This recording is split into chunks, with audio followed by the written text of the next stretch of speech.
Welcome to the Virginia Hospital and Healthcare Association's Patients Come First podcast series. Podcast episodes are available on VHHA.com and on popular podcast hosting apps, including Apple Podcast, Amazon, Spotify, and many others. We're a member of the Public Health Podcast Network, the Virginia Audio Collective, and the Family Podcast Network. Podcast episodes also air each Sunday at 9 a.m. on 100.5 FM, 92.7 FM, and 8:20 a.m. across Central Virginia, 1650 a.m. in Hampton Roads, 105.1 FM, and 1050 a.m. in Lynchburg, and Wednesdays at 1 p.m. on 93.9 FM in Richmond. Please send questions, comments, feedback, or guest suggestions to pcfpodcast@vhha.com. Again, that's pcfpodcast@vhha.com. And today we're pleased to be joined by Dr. Clifford Meyers. He's a board-certified neurologist and clinical neurophysiologist with Twin County Regional Healthcare, which is a Lifepoint Health facility in Galax, Virginia. He joins us for a conversation about his career, healthcare delivery in rural Southwest Virginia, and more.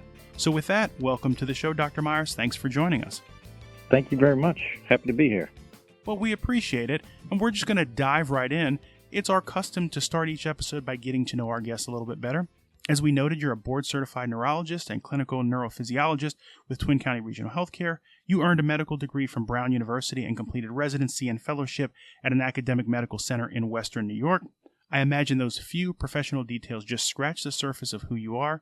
So if you would, please tell us some essential things about yourself and your unique personal story. Boy, my unique personal story. Well, I moved around a heck of a lot. Moved about 8 different places. I've lost count when I was growing up. Lots of small towns in the Midwest and South. And then I did live, in Western Virginia. My dad, he's an orthopedist. He always wanted to be a farmer growing up. I think he grew up in a really tiny apartment building. So he, for whatever reason, wanted to be a farmer. He bought farms, but I think that he was not much of a farmer. But we ended up living in a lot of different rural areas. I think that he was about as good at farming as his patients, who were farmers, were at doing orthopedics. So, I hopscotched around a lot, and then I ended up going to Brown. They had a undergrad and combined med school program. I majored in ancient history, which is not particularly useful. It's good for Jeopardy occasionally. And then I went out to Rochester for residency, worked there for a couple of years. I did teleneurology during the pandemic. And lately I've kind of been carving out my own kind of independent, a little bit more mobile kind of gig where it's a combined in-person and remote kind of work in Galax and some other rural places. Well, it sounds like a winding road, and I can certainly relate to some of that. I lived a bunch of different places as a young person as well. Not so many rural places, but New Jersey, North New Jersey, just outside of New York City. Spent a lot of time in New York City with family there. Michigan, Virginia, Philadelphia, and Virginia again. So certainly can appreciate that experience. Don't have any experience with farming, though. So Yeah. Neither did my dad. I want to ask you a little bit about your work at Twin County Regional Healthcare, where, as I understand it, you specialize in conditions including headache, seizure, dementia, multiple sclerosis, general neurology, neuropathy, stroke, and post-stroke care. If you would tell us, and you alluded to this a little bit when you talked about carving out your career and your practice now, tell us a little bit more about the patients you work with and the conditions you're involved in treating. Oh boy, it runs the gamut. So anything from, any brain or spinal cord process. So the most common things would be things like strokes, seizures, Parkinson's, balance impairments, vertigo, migraine. I mean, those would be the main causes when you're talking about something centrally. And then I also, because of my training, I do a lot of peripheral stuff. So conditions infecting the nerves, the muscles, anything from, neuropathy, the carpal tunnel to, various pretty weird and fortunately pretty uncommon conditions like, various autoimmune neuropathies and such. So that's what I do. I do some hospital work. I do, anything from the very acute, stroke call to, the outpatient. I do clinic. I do EEG, brainwave interpretation, usually for seizures, EMG, so, neuromuscular studies. A few procedures. I wish we had a few more procedures. It's always nice to kind of take a break and, just do something with your hands, work with your hands for a little bit, injections, nerve blocks, such like that. But basically, that's kind of what I do. Inpatient, outpatient, sort of runs the gamut. Well, it sounds like a full roster there. We're recording with Dr. Meyers in May, which is Stroke Awareness Month. According to the CDC, 795,000 people in the U.S. have a stroke each year at a rate of 1 every 40 seconds. The vast majority are ischemic strokes, which involve blood flow to the brain being blocked. Other types of stroke can involve a rupture rather than a blockage. The acronym FAST, F-A-S-T, is associated with stroke response, and it stands for physical symptoms such as face drooping, arm weakness, speech difficulty, and the importance of quickly calling 911 and seeking medical help. With that background, Dr. Meyers, and you referenced working with stroke patients, I wonder if you could tell us about the importance of rapid response in stroke care in terms of patient recovery, and then maybe also offer some tips on healthy behaviors that people can incorporate in their lives to try to reduce their stroke risk. Oh, the importance of stroke, it is huge to get in early. We use there's two different main treatments. One is a clot busting medication. It used to be TPA, tissue plasminogen activator. Some hospitals have switched to a new variant of it. They're basically one and the same. Those kind of break up clots. I've always thought the tagline "Drano for the Braino" would be a good advertising slogan, but basically it can really break the clots up and restore blood flow quite quickly. There's also really exciting interventions to be offered where people are going in with catheters, threading something up and basically sucking that clot out, mechanically removing it. Oftentimes people get both. Everything with stroke, ischemic stroke is extremely time dependent. So there's a very commonly cited studies. I think it's from the 1970s or something, just based on experimental research in dogs, I believe, and they estimated that you lose about 2 million, brain cells a minute when you have a large vessel stroke, which represents probably billions of synapses. So that's probably actually an underestimate in humans.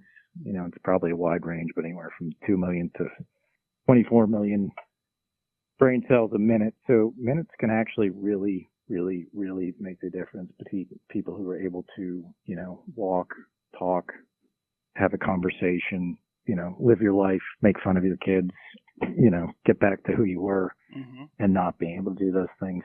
Unfortunately, the big thing that we struggle with is that the natural human response when somebody has something funny going on, like, maybe they're having some facial droop or they're having trouble talking, the natural response is to say, all right, I'm going to wait it out, see what happens. If it's still going on, I'll go to the ED, right? And so that's something that, public education to kind of get that message out is huge. Educating patients and also educating, just people in the community, because there's always cases of people who, they're seeing it happen. There's a little bit of a delay, because for better or worse, most strokes are not acutely painful. You don't get the chest pain like an elephant kind of stepping on your chest. So most people, again, wait it out a little bit, and that makes, unfortunately, a big difference. Brain tissue is just very different than most other tissues in the body. It's very sensitive to loss of blood flow. You can put a tourniquet around your arm, leave it on for 20, 30 minutes and it's fine, but brain tissue just doesn't work like that. It dies quickly. So minutes really does make a difference, as far as how people do after a stroke. Absolutely. Time is critical if someone is experiencing stroke-like conditions. So that's great advice there. And then just on the notion of any tips on healthy behaviors that people can incorporate in their lives to try to reduce stroke risk? The well-rounded diet. If it tastes good, you probably shouldn't be eating it.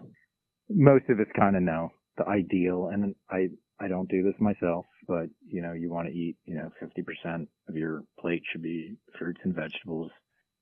You want to avoid processed foods as much as possible. Exercise.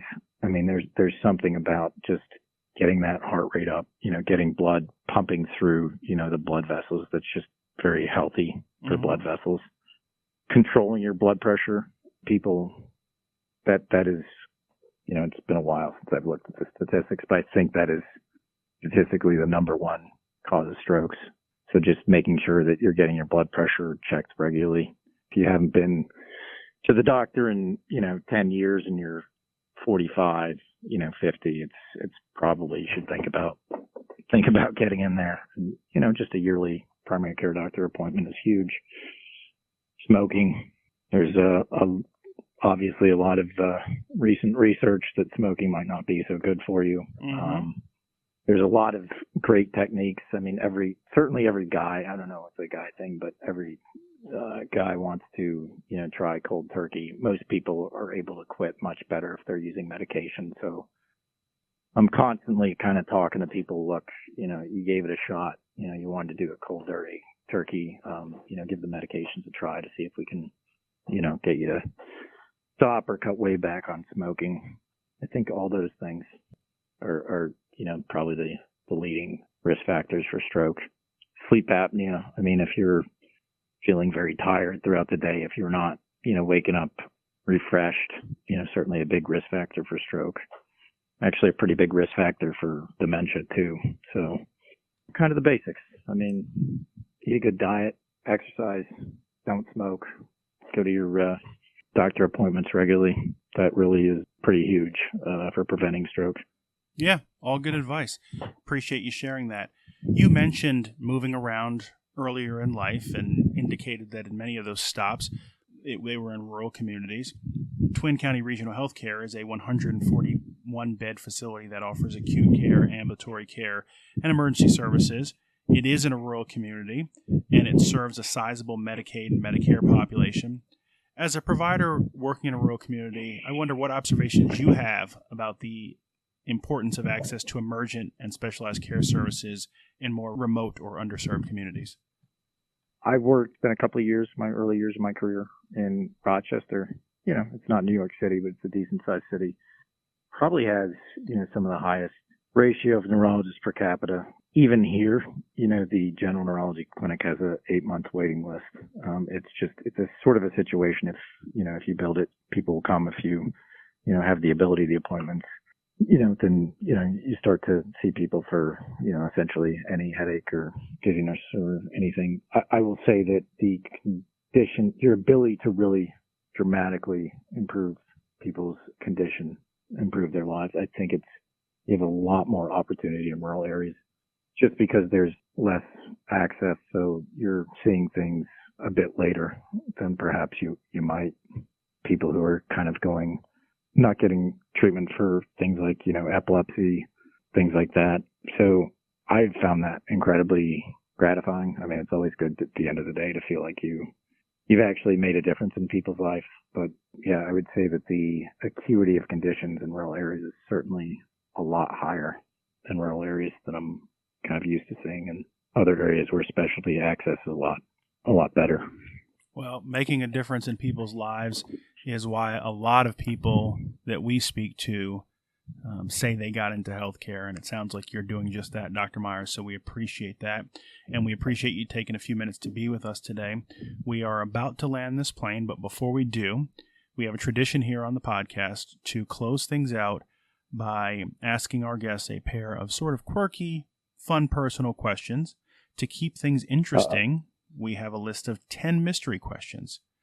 So you get to choose two numbers between 1 and 10, and I will ask you the corresponding questions.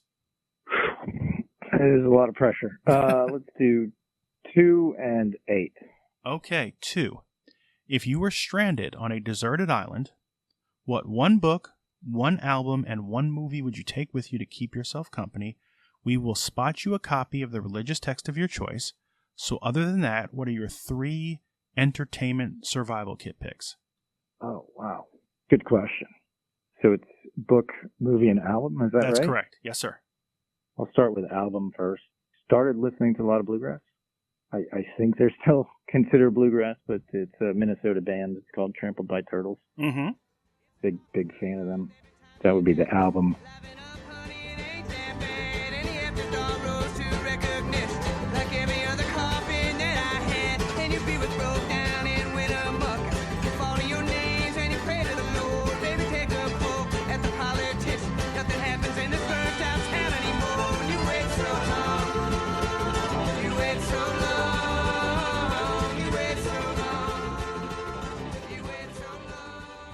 Movie, so it's just me on the deserted island, right? I don't have to bring along Disney movies for the kids. I'll let you paint your own scenario there. Okay, all right. I'll assume that I have the kids with me, and I'll probably pick the latest Disney movie just to keep the kids happy. Book, wow, that's a tough one. I'm a big history buff, so I'd probably just pick the whatever latest historical novel off the shelf at Barnes & Noble. Okay. And then number 8 was your other choice, is that correct? Number 8.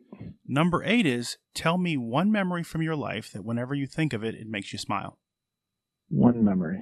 I would say, going back to my dad trying his hand at farming, every 3 months, as a kid, I remember, the cows would get out and, it was kind of all family hands on deck. So chasing down the livestock is something that's sort of seared into my memory.